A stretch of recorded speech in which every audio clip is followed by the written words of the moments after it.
Bismillah, Assalamualaikum warahmatullahi wabarakatuh.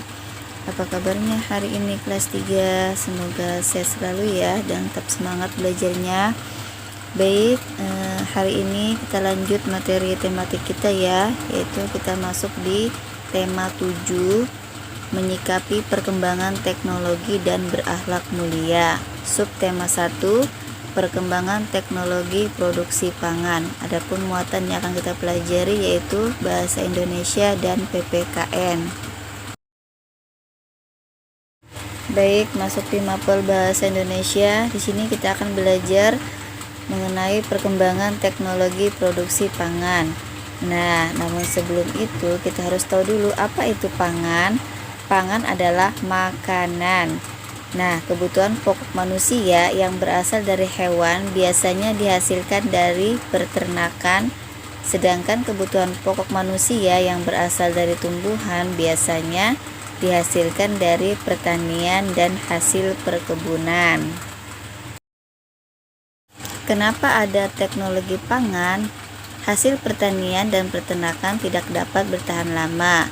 Makanan tersebut mudah membusuk dan tidak dapat dikonsumsi lagi.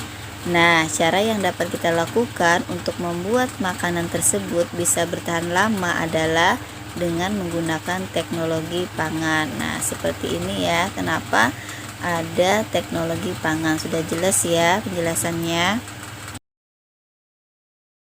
Apa itu teknologi pangan? Yaitu adalah penggunaan ilmu pengetahuan dan teknologi untuk mengolah hasil pangan sehingga menghasilkan makanan baru dan membuatnya bertahan lama serta tidak cepat membusuk. Nah, cara mengolah hasil pangan, di sini ada cara yang dapat kita lakukan untuk mengolah hasil pangan dengan menggunakan teknologi pangan adalah yang pertama adalah pengawetan, kedua pengemasan, ketiga penyimpanan. Baik, di sini ada manfaat teknologi pangan yang dapat kita rasakan ya. Yang pertama, membuat makanan menjadi lebih awet. Kedua, membuat makanan menjadi bernutrisi.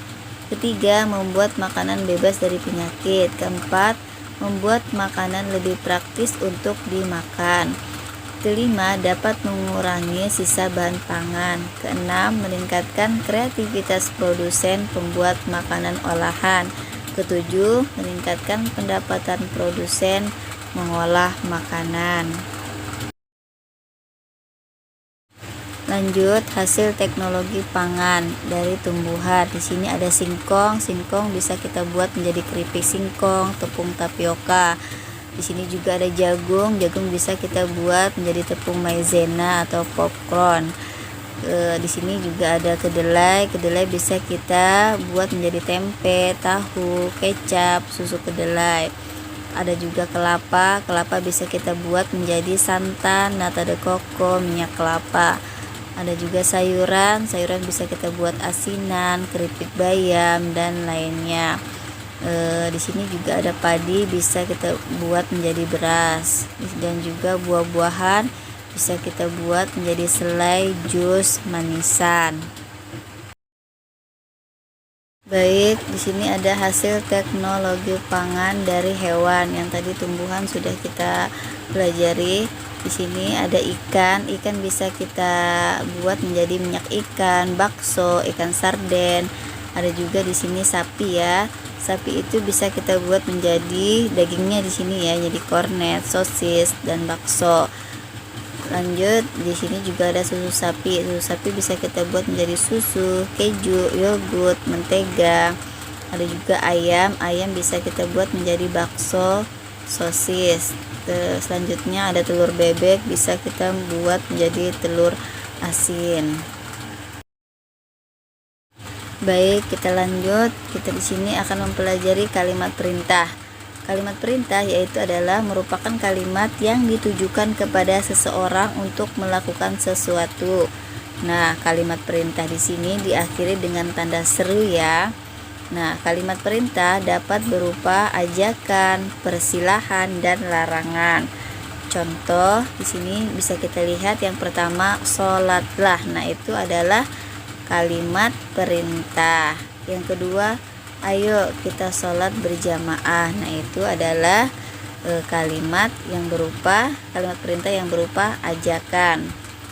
Yang ketiga di sini adalah silahkan dinikmati. Nah, di sini adalah kalimat perintah yang berupa persilahan.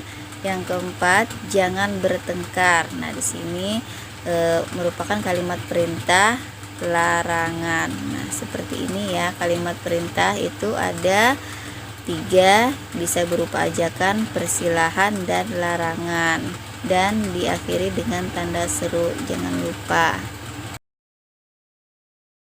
Baik, masuk ke mapel PPKN. Di sini kita akan belajar tentang keberagaman anggota keluarga di rumah. Nah, setiap manusia memiliki ciri khas masing-masing.